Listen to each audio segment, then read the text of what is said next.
Welcome back. Another short video. What are you gonna do? This one's a TED Talk. It's how the food. I think I've seen this before, like a long time ago. How the food you eat affects your brain by Mia Nakamura. Um, Kind of funny because I just ate a sub, a panini, and some soup, some chicken noodle soup from Wawa. And those are probably not the healthiest meals, but I was out and I was hungry, didn't feel like coming back to cook. It's not like I would have cooked anything healthier than what they were cooking. But let's see. Let's see how this pertains to, to us. I like yesterday, like you guys have seen me eat food before. Yesterday I was eating fucking ramen, a boiled egg and chicken cooked in butter. So, you can really be as healthy as you can, but once you If go you full sucked vegan, all of the like what moisture can you out of do? your brain and broke it down to its Has to have constituent balance. nutritional content, what would it look like? As Most I'm of the sipping weight of your Coke. dehydrated brain would come from fats, also known as lipids. In the remaining brain matter, you would find proteins and amino acids, traces of micronutrients, and glucose. The Okay. brain is, of course, more than just the sum of its nutritional parts, but each component does have a distinct impact on functioning. You gotta tell that to Edward Elric, bro. Because he thought it's just the sum of the nutrients and elements. Tried to make his mom. Development, Look where mood, that brought and him. energy. So that post-lunch apathy or late-night alertness you might be feeling, well, Post that lunch, could the simply be itis. the effects of Dude, food don't watch on the your brain. Boondocks, bro. Of the fats in your brain, the superstars are omegas 3 and 6. These essential fatty acids, which have been linked to preventing degenerative brain conditions, must come from our diets. So eating omega-rich foods like nuts, seeds, and fatty fish is crucial to the creation and maintenance of cell membranes. I feel like if you're just living your life and your brain naturally dissolves, right? That's probably just natural selection telling you to like fuck off and die. If you need to do special shit to keep your brain intact, like why do you want to live for so long that you have to take hella medicine, hella nutrients, you're fucking 80 years old and you're trying to remember where you put your car keys and like you can barely fucking drive. Like what is the purpose of living that long besides not wanting to die? Like is that not part of natural selection? And Just while saying. omegas are good fats for your brain, long-term consumption of other fats, like Such a trans and saturated fat, such a big want to like live forever. Like so many books about like seeking immortality or finding the cure for being old and staying young forever. It's like may compromise fuck it, brain man. health. It's your Meanwhile, time. It's your proteins time. and amino It's fine. acids, the building Be block okay. nutrients of growth and Be at development, ease. manipulate how we feel and behave. Amino acids contain the precursors to neurotransmitters, the chemical Delicious. messengers that carry signals between neurons, affecting things like mood, sleep, attentiveness, and weight. They're one of the reasons we might feel calm after eating a large plate of pasta, or more Mm. alert after a protein-rich meal.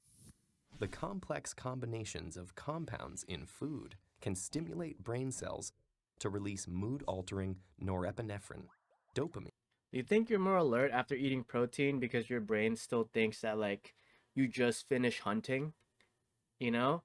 Like, and the smell of the meat that you're cooking can attract wild animals, so you got to be like alert for that shit.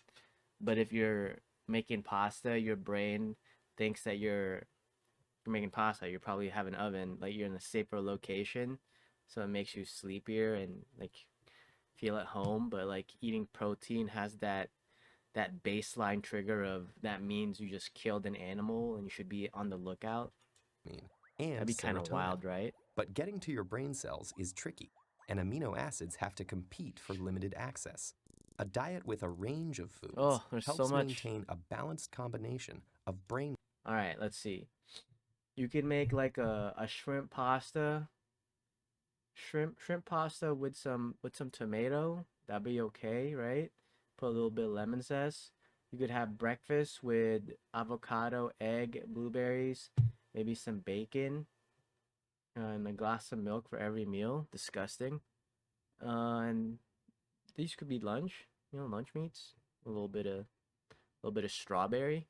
Boom. messengers and keeps your Or mood you from just getting mush it all skewed up in like one that one direction lady or the other. big into like a little Like the other organs in our smoothie. bodies, our brains also Chicken benefit from a juice. steady supply of micronutrients.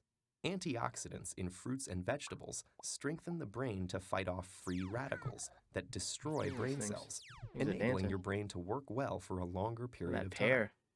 And Pear is without shaking it. powerful micronutrients like the vitamins B6, B12, and folic acid, our brains would be susceptible to brain disease and mental decline. Trace amounts of the Happens, minerals bro. iron, copper, zinc, and sodium are also fundamental to brain health and early cognitive development. In order for the brain to efficiently transform All that and shit in water. synthesize these valuable nutrients, it needs fuel, and lots of it.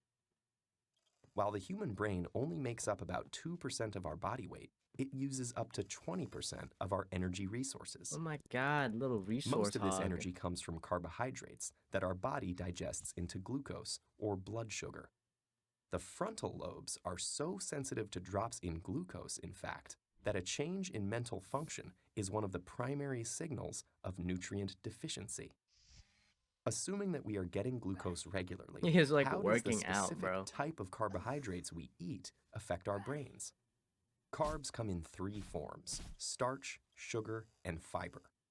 While on most nutrition labels, they are all lumped into one total carb count, the ratio of the sugar and fiber subgroups to the whole amount affect how the body and brain respond. A high glycemic food, like white bread, causes a rapid release of glucose into the blood, and then comes the dip.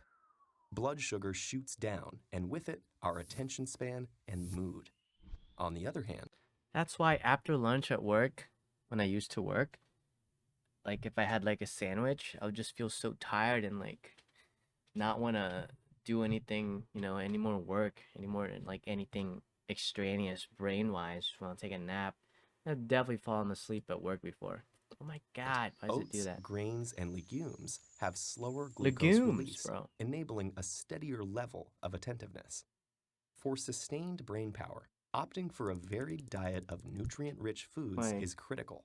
When it comes Your to what long you hair, bite, dude? chew, and swallow, your choices have a Braid this bad direct boy right and now? long-lasting effect on the most powerful organ in your body.